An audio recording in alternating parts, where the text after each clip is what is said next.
Well, Mike, thanks for coming on the podcast. We're sitting here at the Open Forum. I guess it's, the 7th or 8th year of doing this, and you're speaking a little bit later. I'm excited to have you on the podcast. I'm excited to be here. Good. You know what more about it that I like is that you're in person, because I would never do a podcast with you over the phone, because the interaction with you in person, the way that you are, is so much heightened, emotionally engaged. So thanks for coming on the podcast. Thanks for inviting me. So for our guests that are outside the golf industry, Mike Adams is, when we say the word legend, it's an understatement because of the number of coaches that you developed through your systems. How many coaches, if you look back, are under your tree? Well, in the top 100, there's 23. Damn. That's pretty good. That is pretty good. How did you get in the golf industry? Because you come from. My dad was a golf pro. Okay. And I played baseball and basketball growing up, and I also played golf. Golf was kind of a hobby. Funny thing is that I kept winning the state junior, even though I was more interested in baseball and basketball. Yeah. And when it came right down to it, I knew I wasn't going anywhere in either of those, and golf became my highway to success. So what was it about golf for you? I know you're a baseball lover. Yes. Son, high-level player. You're an aficionado of a lot of sports. Yes. And I think it's probably what's created your platform of coaching. I don't want to say teaching, coaching. What was it that drew you to the game besides the fact, you're kind of underplaying the fact that the other sports, I know you weren't going to play in the NBA, but I did play Division I baseball and exactly. Division I basketball, which is pretty good. That's why I'm asking. So what drew you to golf? What drew me to golf is that it's all individual. How much time you put in determine how good you're going to be. You didn't depend upon somebody else. You field a ground ball, fire it to the second baseman, and he drops it. You did everything perfect, and you got nobody out. You're talking to a pitcher, right? I work my tail off and turn around, and the ball goes in the outfield. Right. Yeah.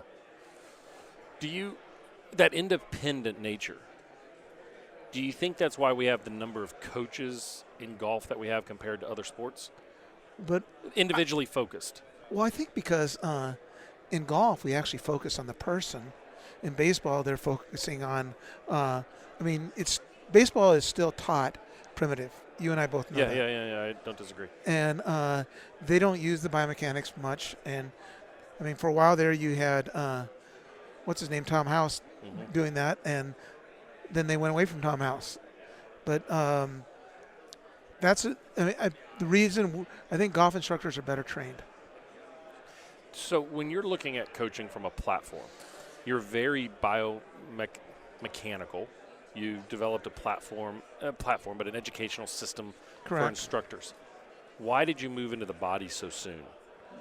Because you needed it for every other sport. Yeah, okay, so you need it for every other sport. But what was it in golf? Because probably when you started the industry, the body wasn't. No, it wasn't introduced. It wasn't introduced. And I was one of the first persons to use a camera, and then one of the first to use video. And I was seeing that the best players in the world were using their body, and all the teachers were teaching with the hands. So where are we in the state of teaching and coaching in golf right now? Well, I think that teaching is much better. I think coaching is still weak. Okay. How would you change it? I think that we need to get more. I spend 60 to 70% of my lesson time on the golf course. My job is to get them hitting it good in the range. Once I get them hitting it good in the range, I take them to the golf course because that's where the game is played, and that's what it's all about: is shooting lower scores, not trying to look perfect swinging it, but shooting lower scores. But isn't that as a golfer and all, we get so caught up in mechanics, right? And golfers are, as a pitcher, I understand it because once the mechanics go off, it's hard to fully believe in what you're doing. Right. But. Well, just like a pitcher, when you release the ball, it has to be somewhere in the strike zone. Yeah. Okay? When a golfer hits a golf ball, it has to be somewhere in the fairway. Got to find it. And if you start losing your pitches all over the place, you start putting people on base, then you take velocity off, and you start having to ice your neck because hitting line drives over your head. I've done that before. So, but the seductive draw of mechanics for golfers. Well, that's because it is sexy, because those are physical things that you can see on camera or on the force plates or on 3D that allows you to see what's going on, okay? Technology has made golf instruction better because it's like being able to lift the hood up and seeing what's inside. technology. See, the easiest thing is teaching with kinematics. Okay, things you can see that happens, but understanding the kinetics, what's actually happening, you need technology, and without that, you can't. TrackMan and FlightScope made a huge advancement, and now Smart to Move and Swing Catalyst with the force plates made another huge advantage. The whole thing is being able to use the technology. It's a better set of eyes. That's all it is. So is that creating the gap in coaching then? Because we can technically see what needs to be done? Right. I mean, I guess it's kind of like the medical model we often use. The radiologist doesn't diagnose and treat. Right. Are we going to move that way in golf where we have radiologists? Well, but there's people like John Sinclair That's true. and them who go ahead and you'll put you through a test and then allows you to diagnose what you need to do to change it.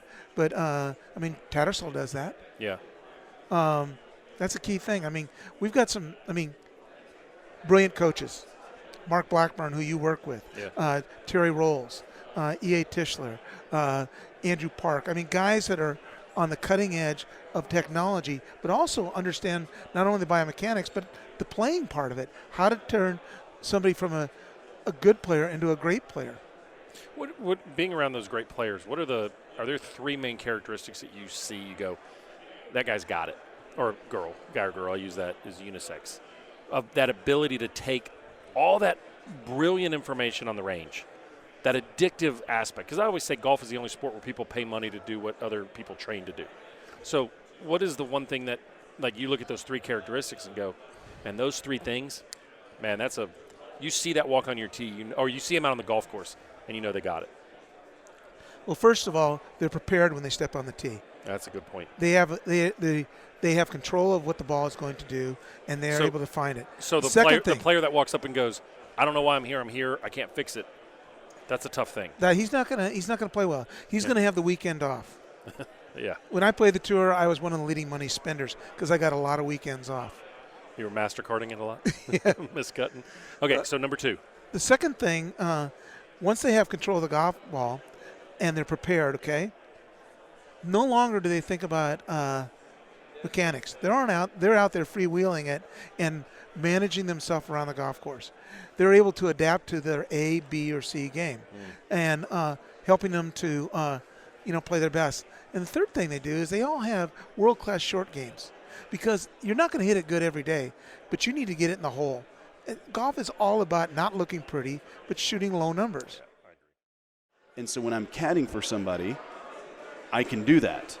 And maybe I'm not even realizing that my player is actually having some inner turmoil. Like I've said before, Will, when he was at second stage last year, I was actually going through some hard stuff at home. And so I was a little tired and probably even a little bit more emotional. And there were some things that Will was saying that I was just like, that's just not right. Like normally I would have just let it totally go. But I was just like, personally, and as I was doing, I was like, what the hell am I talking about here? Like, I've got to, like, why am I pushing him on this point? People don't realize that when you're coaching or you're playing at the highest level, you can't go in your office, shut your door, and just have a me time where you get on ESPN and you do a little research, all right? Sure. You're right out in front of everybody in your glory and in your guts. Yep. That's why vulnerability is so important. And you said it, the insecurity and the doubts that these players have. Yeah. And we're not knocking them. I mean, I think it's what makes them brilliant. They're just people.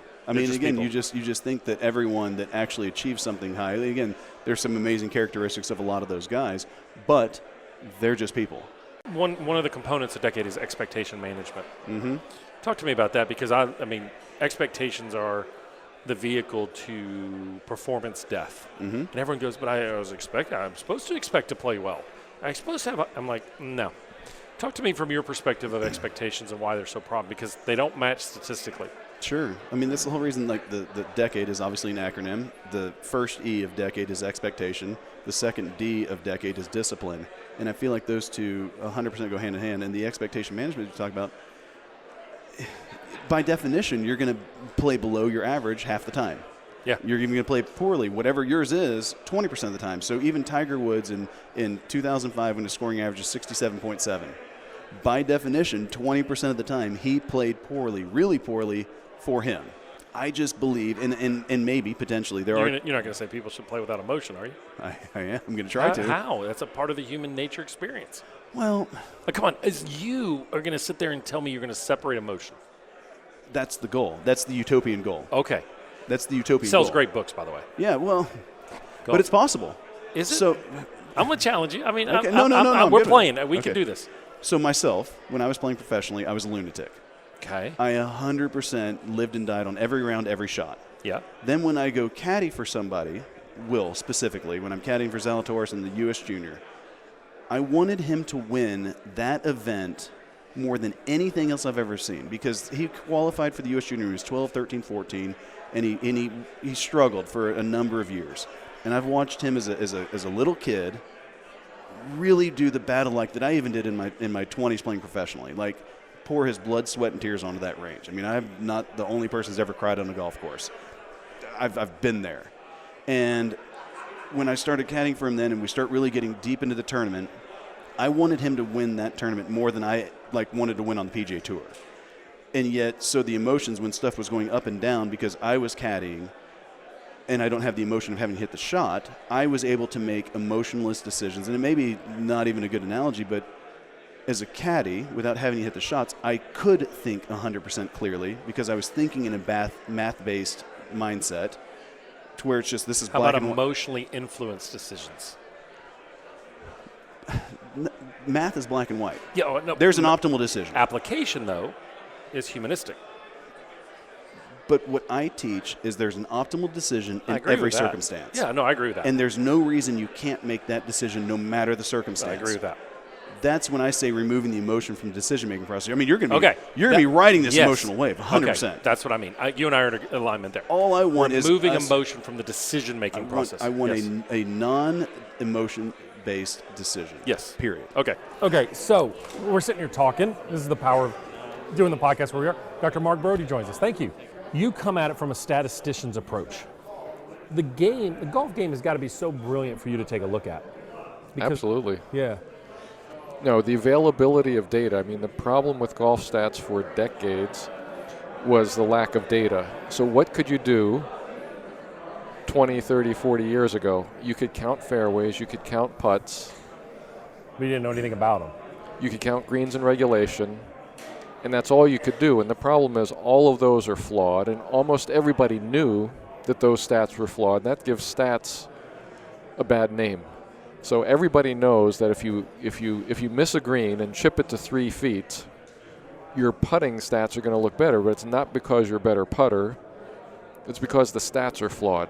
With the advent of shot link data, you know that if you just sunk a 3-foot putt, it's like, well, that's no big deal. You shouldn't get great credit for that, even though it's a good performance. Yeah. But it's a 1-putt green is good, but 1 putt from 3 feet is not the same as a 1 putt from 60 feet. And that's how you came up with strokes gained?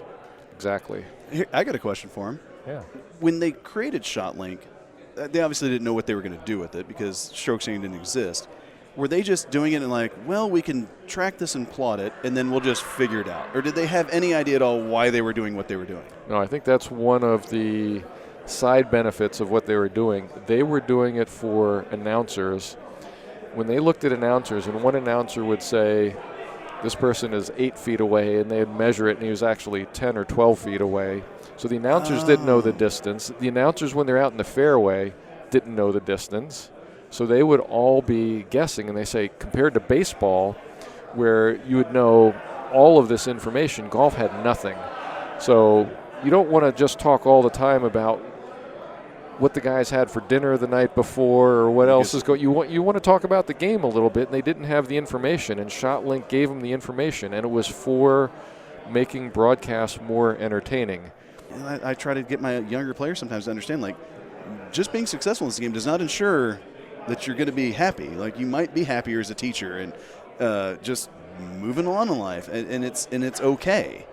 Like, that's what I try to tell them, to remove some of the pressure. Like, man, even making it's not necessarily a good thing. I mean, we think it's going to be. Well, I think emotionally the challenge for a lot of these guys, girls too, combining men and women, is the climb is so driven. The sustaining is so terrifying. Because their whole life is about achieving something. Once they get there, they go, crap. What am I supposed to do?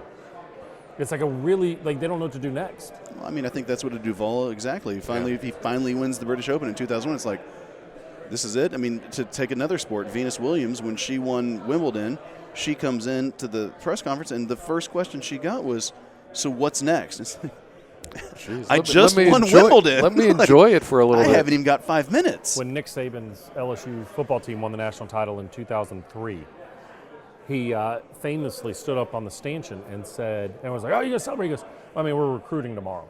And everyone's like, enjoy it. But for him. He's insane. Well, he's intense. He's driven. Exactly. But I played with a coach that way. Why do we do anything different? Because we're at a different place. We do the same thing we do every single day. If we do the same thing we're going to do every single day, we put the odds in our favor because we're not changing our routines. Yes. That's how he looked at it. And that's how Nick is. Well, why would I not recruit tomorrow when I always recruit on January 9th?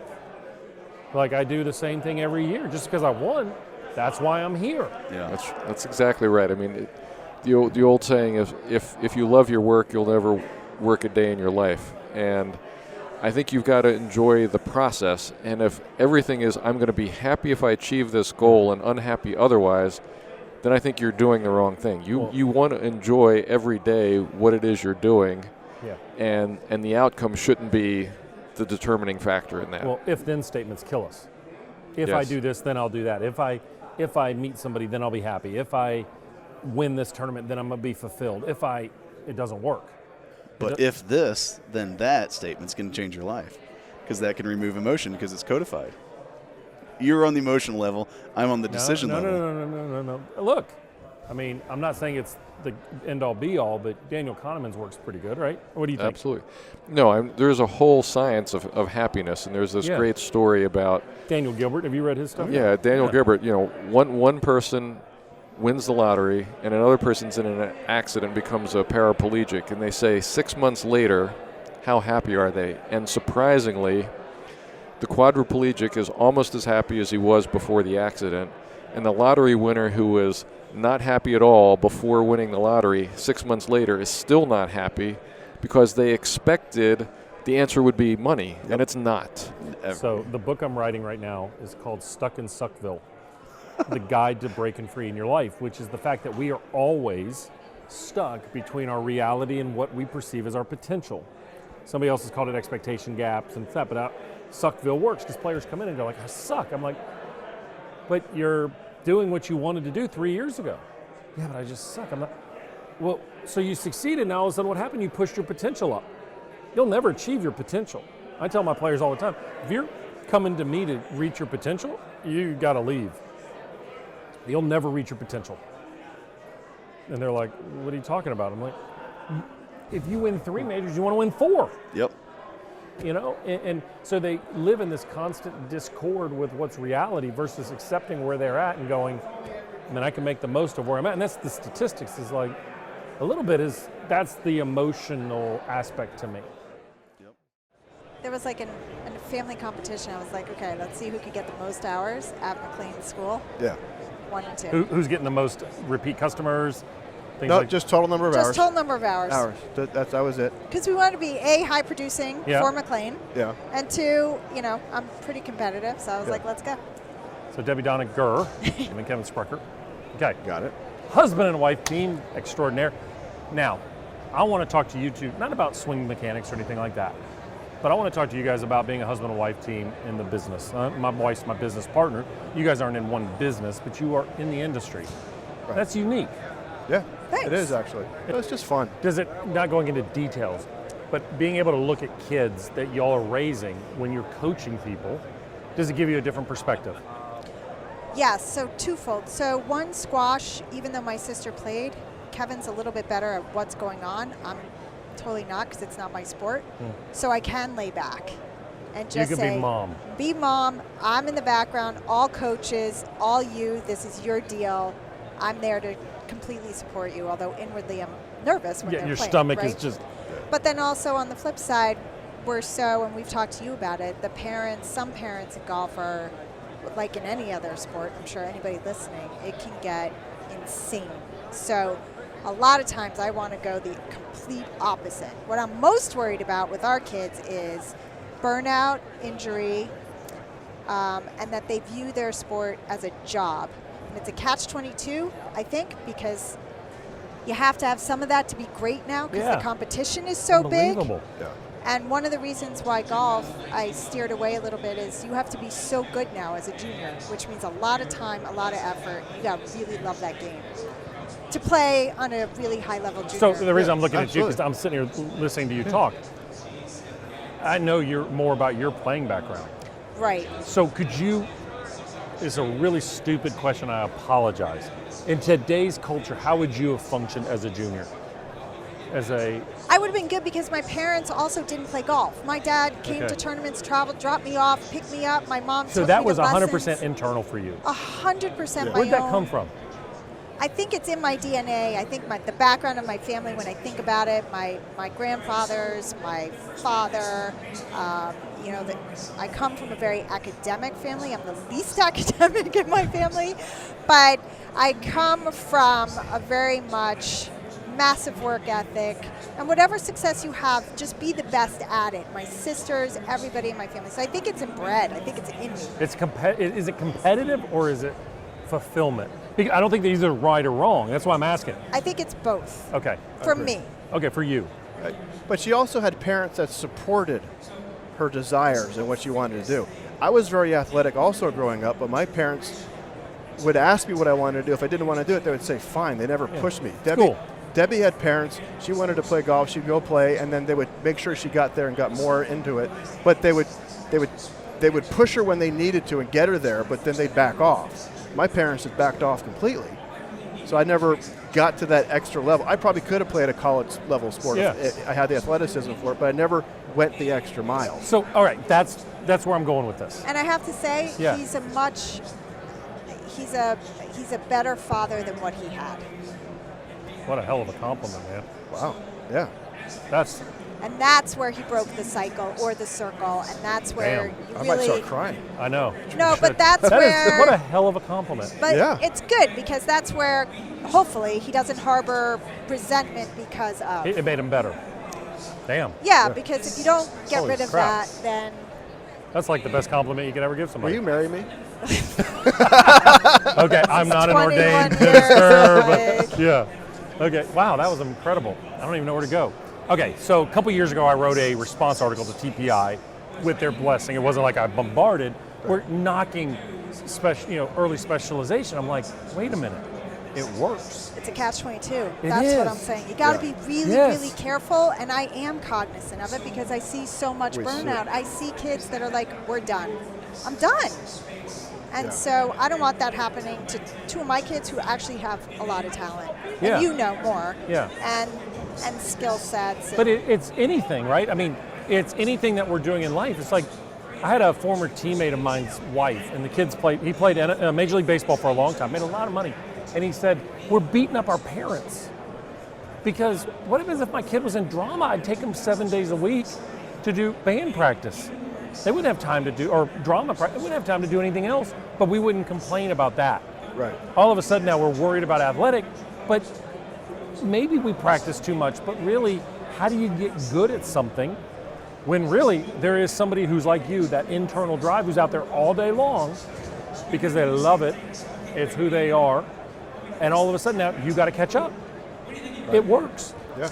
So our kids, right, so, well, I'll just say, Kevin and I sometimes, a lot of times, we get junior golfers who come to us at too late. I'm sorry, it's 15, 16 years old, the parents are ignorant of the system, and can my kid play, college golf? No, you cannot. It's absolutely not happening. Or at least not at the level that not they the want. level you want. Yeah, they're 16. Maybe D3, maybe though. I just had a girl come to me. Good. She's 16 years old. She wants to play college golf. I said, okay, well, maybe. And I said, do you want to play D1? She goes, no, I know I can't play D1. I said, well, that's a healthy response then. Yeah. Because we get these kids, I want to go play at Duke. Yeah. Oh, what's your average score? Oh, I should shoot 78. Yeah, it's just hard to break it to them that it's not going to happen. Yeah. There's not enough time to get you good enough to get into it. Talking about our daughter's 12, and one of the things is we talk about her because she likes to play team sports. She's on her softball team at school and all these those other sports, and we're like, well, it's taking away from her squash. And we look at each other. She's 12. Who cares? Let her play the other sports. And also to work in different planes of motion. Yeah. Yeah. It's- Well, you're it's- seeing it from a it's deeper good. level. It's For good. sure. Okay. So being in golf, being for as long as I've being in the industry and seeing what our kids are doing, what other kids are doing, I think it helps. It helps us to work with the kids that we see come in, and we have a greater understanding because of what we see with our own kids. Yeah. You know, I think like you said, the key is it's not product, it's people, right? And I always feel like, you say creating a revolution. I call it creating a culture, right? You create this culture of, like I said, experts sharing information and wanting to grow and get better. So as long as we're collaborating, we're talking to each other, you'll never be behind. You're not like, whoa, what just happened? I got left behind. And I always say, like, if you're going to create a culture in any business, we always say the first thing you want to do is, you want to lean on the experts, right? So I think highlight your experts. Your experts. Y'all do an amazing job of that. That's the most important thing. So you highlight your experts, you educate the masses, and then you reward the loyal. I mean, that's how you create a culture, right? And That's excellent. I think that's what. Is that a book? It should be, right? It should be. But that's. Have you guys ever thought about that? Writing a book? Everything that's ever grown, we want to know the secrets. Oh, it's kind of funny. Everybody always asks me, hey, you should write a book. And I'm like, I've written 16 books. Yeah, they're in our seminars, and they're over 200 pages I each. know. But yeah, you're right. I think, but as you said, like creating a business, creating a culture type of thing, I know people struggle to kind of do that thing, but I think it's because they live in the bubble, right? If things that are truly viral, like Twitter, like there's no bubble. It's like anybody can come in, anybody can participate. People can debate, and you know what? You're willing to change and listen. And if somebody smart comes in and says, hey, this should be better, and you agree, why would you fight just because you've been doing so? Say, I agree. Let's make it better. Yeah. And I always say to our guys, I'm like, what are we going to teach next year? And if the answer is, well, we're going to teach the same thing, and I'm like, did we not learn anything this year? Well, that's a problem, right? Yeah. There's no way we figured it out. You know what I mean? So just keep growing, and like I said, highlight the experts. Motivate the masses, reward the loyal, and the rest falls in place. Love that. When you look at technology, I know Dave is also very technology. He's a technophile. He pretends, man. I'm the real Yeah, I technology was guy. wondering about that. I mean, your background, you're like an engineer. I mean, aren't you? Don't you have? My background's engineering. Yes. Yeah, and before I was a chiropractor, I went to engineering. So obviously, I love technology. Dave is all into. So he's on the board of some of the top technology companies, and they share products with him, and he gets to test those things. For me, it's more from the biomechanics standpoint, from the 3D motion capture, from the force and pressure type of stuff, and trying to take that information, the real complicated diagnostic tools, and trying to make it simple so that anybody can understand it, because I think that's the biggest gap in technology. I was doing a talk for Body Track yesterday, and I always say there's no bad data. There's bad interpretation of data, right? Thank you. I shouldn't say that. There are some systems, some but bad most data of points, the bad data ones, they go away. They go away fast. But the ones that are out there, if you say I hate technology, all you're saying is you don't know what the technology means. You don't know how to interpret it. Now, technology was not, most of the technology out here at the PGA show is for the coach, right? So I think the mistake people make, number one, is it's like you go to the doctor, you get an MRI. The doctor doesn't hand you your MRI and say good luck. They actually read it and say, all right, here's what you got. And they interpret it. They interpret it, right? I don't need the MRI. I need your interpretation. So basically, the key coaches is the technologies to help you to become a better diagnostician, right? So if it helps you understand what's going on so that you don't have to guess. Like, why guess? We can assess right now. I guess, yeah. Now you just have to be good at taking that information and going, okay, listen, we've gone through all your films. We've looked at all the studies over here. We looked at your blood work stuff.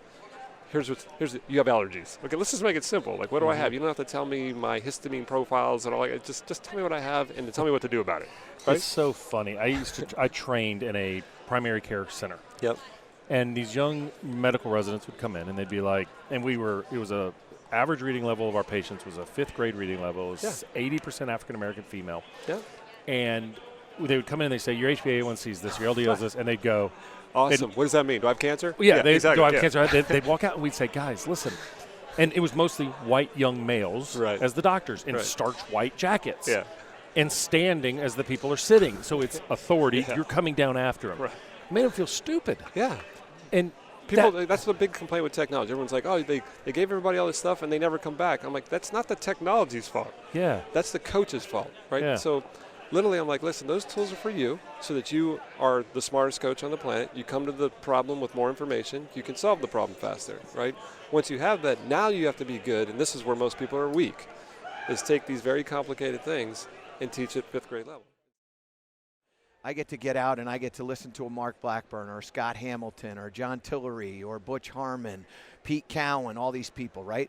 And I get to hear what they have to say, and they're so gracious that they invite me in and they allow me to know what they know.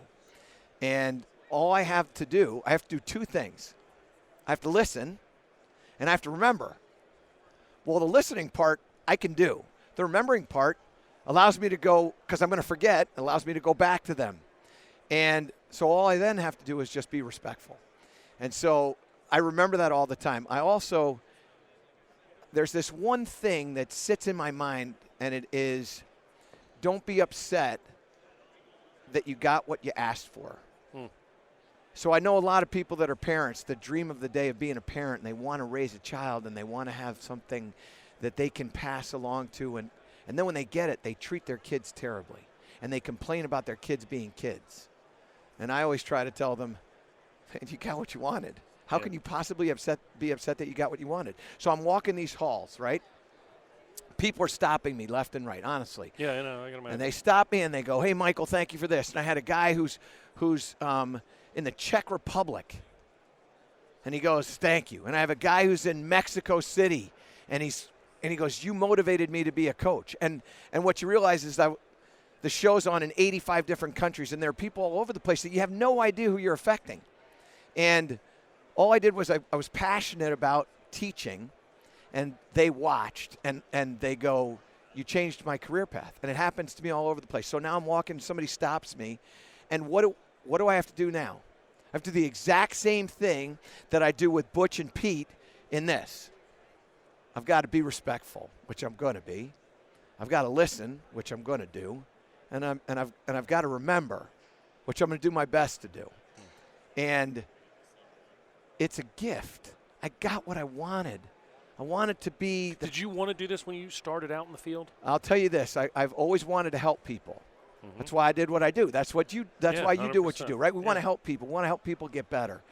And so you don't know what I want to help people means. But what you do know is when you're helping somebody. And when somebody comes up to you and they have this smile on their face and they go, man, you helped me find my passion because I loved watching you do what you do. Wow. Right? So as we go on this journey through life and we interact with these people, man, what do we want? I got to tell you this story. This comes to my head. I used to go to this church in Portchester, New York. And there was a guy there, Monsignor Peter Gelsomino. And Monsignor... He's from Georgia? No, I'm just kidding. He's from New York. Yeah, exactly. But let me tell you about this guy. He was fluent. He's passed away now. He was fluent in Russian, German, Spanish, Polish, Latin, to name a few. He was 12 different languages he spoke fluently. And one day he said to me, and it was really not me, it was us, but this is the way he presented. You felt like he was talking to you, right? And he said, if you ever get to that point where you're looking into yourself and you're wondering why you didn't get this and why you didn't get that and I'm not happy and all that stuff, he said, what I want you to do is I want you to realize that the solve to all this is not figuring out how to help you. It's figuring out how to help others. And when you start to help others, you're going to feel much, much better about yourself. And all those little problems that you were wondering about are all going to go away. And it stuck with me. And so that mentality plus married with the passion of what I want to do, which is I want to help people play golf and I want to help people. I don't want to wear a jacket and tie. I want to wear what we're wearing. Mm-hmm. That whole thing, all of a sudden now, it just blossoms. And so I do feel like I've got an awesome responsibility. But not awesome like heavy, awesome like amazing, because I get to help grow the game of golf. I get to help people find their passion, find their career path. And I'll tell you something else, and we may have said this, I may have talked to you about this before, but I had this uncle of mine who was a really bright guy. And he, at a time when I'm 17, 18 years of age, and I'm not quite sure what I'm going to do with my future, and I'm not a great student. I've got ADD, I've got dyslexia, I've got these things, and my grades are not supporting my effort, and I'm wondering what's wrong with me. And this guy says to me, my uncle, he goes, listen, Michael, the only thing that you got to do is find what you're passionate about and then go be the very best you can possibly be.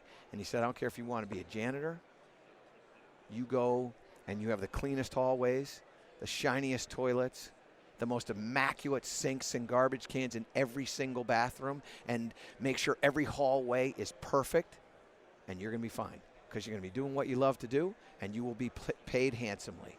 And I thought, here goes the veil. Here goes the curtain. What gave you what was the empowering statement there? Is that with dyslexia and things, everything was a challenge, and for the first time somebody said it's all possible? It was this idea, you know, when you go through that time in your life, you're 17, 18 years of age, and you look at what we do is we go to school. We basically become professional school goers. And when you're going to school and you keep getting back a C or a C plus, and people are saying to you all the time, and what they're saying to you as teachers is, you're not smart enough.